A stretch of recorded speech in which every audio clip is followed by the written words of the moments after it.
ចាត់ទស្សនិកជនយើងបន្តទៅមើលការវិវត្តខ្លួនបន្ថែមទៀតរបស់ធនាគារអេស៊ីលីដាក្រៅពីជាស្ថាប័នហិរញ្ញវត្ថុដ៏ធំមួយនៅក្នុងប្រទេសកម្ពុជាបានផ្ដល់សេវាគ្រប់តែម្ដងទៅលើសេវាខ្ចីប្រាក់សេវា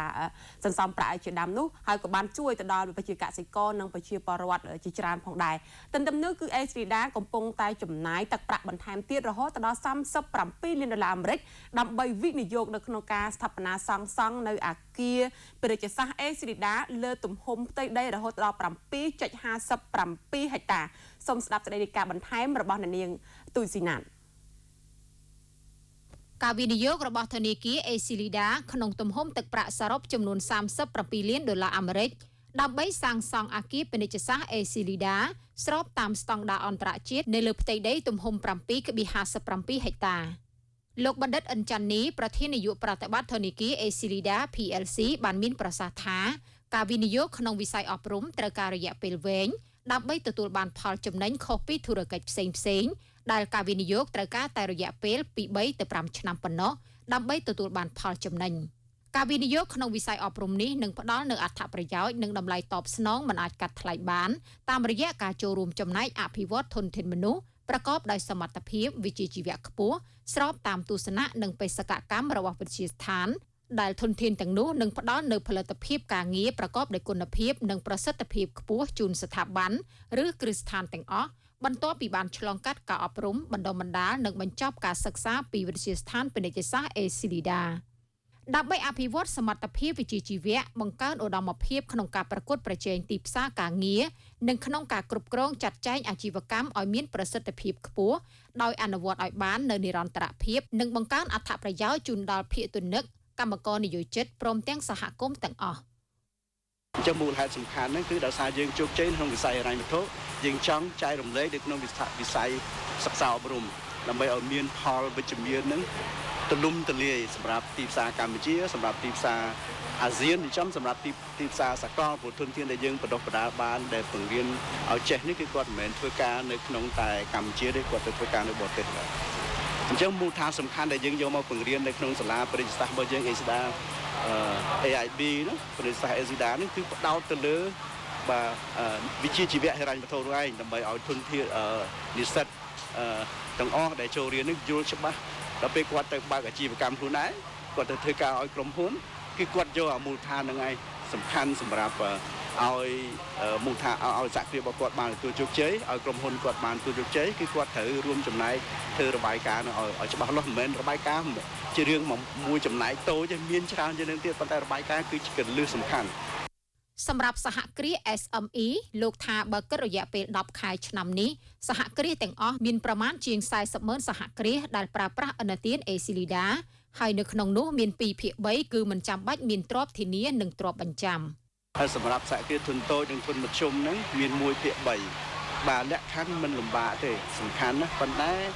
ធនាគារត្រូវការឲ្យអតិថិជនហ្នឹងបង្ហាញរបាយការណ៍ហិរញ្ញវត្ថុជាមូលដ្ឋានសំខាន់ណាស់របាយការណ៍ហិរញ្ញវត្ថុហ្នឹងគឺជួយអតិថិជនហ្នឹងឲ្យជោគជ័យព្រោះអេស្ដាបានជោគជ័យគឺដោយសារយើងធ្វើរបាយការណ៍ហិរញ្ញវត្ថុយ៉ាងត្រឹមត្រូវយ៉ាងប្រកបប្រជាអញ្ចឹងចង់ឲ្យគ្រឹះស្ថានដែលយើងហៅថាសហគ្រាសធុនតូចធុនមធ្យមហ្នឹងមានដូចគ្នាយ៉ាងដែរដើម្បីគាត់ងាយស្រួលក្នុងការគ្រប់គ្រងសហគ្រាសរបស់គាត់ផងហើយងាយស្រួលនៅក្នុងការដែលឲ្យធនាគារនិងគ្រឹះស្ថានហិរញ្ញវត្ថុនេះបានពិនិត្យមើលឃើញថាស្ថានភាពរបស់ហិរញ្ញវត្ថុរបស់សហគ្រាសធុនតូចធុនមធ្យមនឹងល្អកម្រិតណាអញ្ចឹងយើងអាចធ្វើការសម្របសម្រួលរវាងទ្រព្យធានានិងលទ្ធភាពសងណាគណៈបើគាត់មានរបាយការណ៍ហិរញ្ញវត្ថុគឺលក្ខខណ្ឌនឹងគេថាងាយហ្មងសម្រាប់អតិថិជនធុនមធ្យមហើយនឹងធុនតូចនិងធុនមធ្យមនឹងគឺគាត់មិនមានការលំបាកមិនពេលខ្លះយើងមិនចាំបាច់យកទ្រព្យធានាដែលយើងហៅថាអចលនទ្រព្យទៅទៀតអញ្ចឹងនៅពេលដែលគាត់មានរបាយការណ៍ហិរញ្ញវត្ថុច្បាស់អញ្ចឹងការលំបាករបស់សហគ្រាសធុនតូចយើងទទួលស្គាល់ថាមានណាក្នុងចំណោម1/3ហ្នឹងដែលគាត់មានការលំបាកនៅក្នុងការផ្ដល់របាយការណ៍ហិរញ្ញវត្ថុហេតុអីបានគាត់លំបាកព្រោះកាលណាផ្ដល់របាយការណ៍ហិរញ្ញវត្ថុនោះដូចបើកចំហពីសហគ្រាសរបស់គាត់ហ្នឹងគាត់រកបានប្រមាណចំណូលគាត់ចាយប្រមាណគាត់ចំណេញប្រមាណគាត់បង់ពន្ធប្រមាណកន្លែងហ្នឹងដែលគាត់មានការលំបាកអញ្ចឹងយើងត្រូវតែជំនះទាំងអស់គ្នាថាធ្វើអាជីវកម្មកុំឲ្យគិតតែនៅក្នុងទ្រង់ទ្រាយតូចអញ្ចឹងគិតថាថ្ងៃក្រោយយើងធំអ ចឹងដើម្បីคล้ายទៅជាអាសាជីវកម្មដែលមានខ្នាតតូចមធ្យមធំតតែហ៊ានបើកចំហអំពីស្ថានភាពហិរញ្ញវត្ថុរបស់ខ្លួនដើម្បីឲ្យដៃគូដែលរកស៊ីជាមួយគ្នាដែលធ្វើអាជីវកម្មជាមួយគ្នាដឹងច្បាស់អំពីសហគ្រាសរបស់យើងក្នុងឱកាសបើកបវេសនកាលវិទ្យាស្ថានពាណិជ្ជសាស្ត្រអេស៊ីលីដា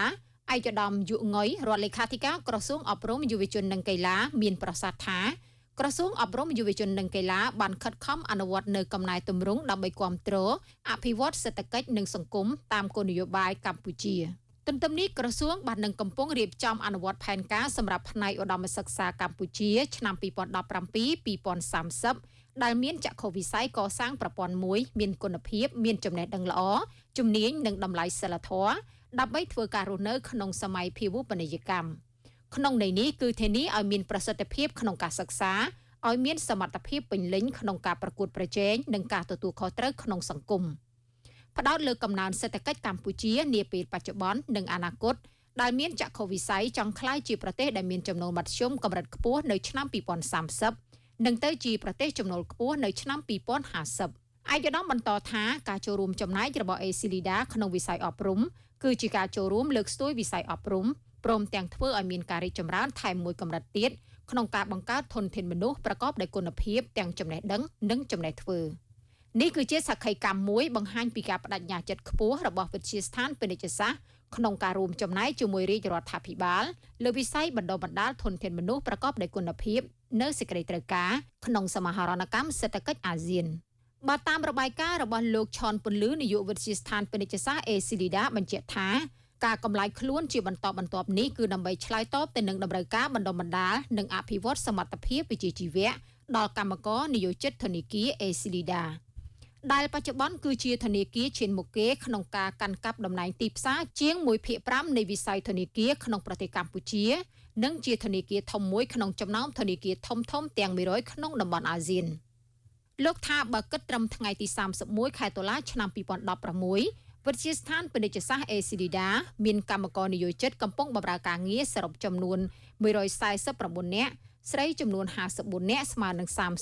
36% ដែលក្នុងនោះមានសាស្ត្រាចារ្យពេញម៉ោងនិងវេលាការសរុបចំនួន50នាក់វិទ្យាស្ថានមានទ្រព្យសកម្មសរុបចំនួន$21,498,551 ដុល្លារអាមេរិកលោកបានបញ្ជាក់ថានេះជាការរួមចំណែកជាមួយរាជរដ្ឋាភិបាលកម្ពុជា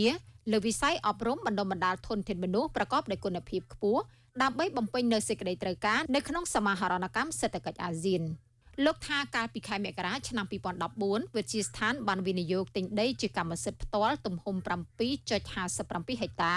ដើម្បីសាងសង់អគារសិក្សាដែលមានផាសុកភាពខ្ពស់ស្របតាមស្តង់ដារអន្តរជាតិនិងជាអគារដែលផ្ដោតលើបញ្ហាបរិស្ថាននិងការសន្សំសំចៃថាមពល Green Building ដែលគម្រោងវិនិយោគនេះមានទំហំទឹកប្រាក់សរុបចំនួនជាង$37 លានសហរដ្ឋអាមេរិក។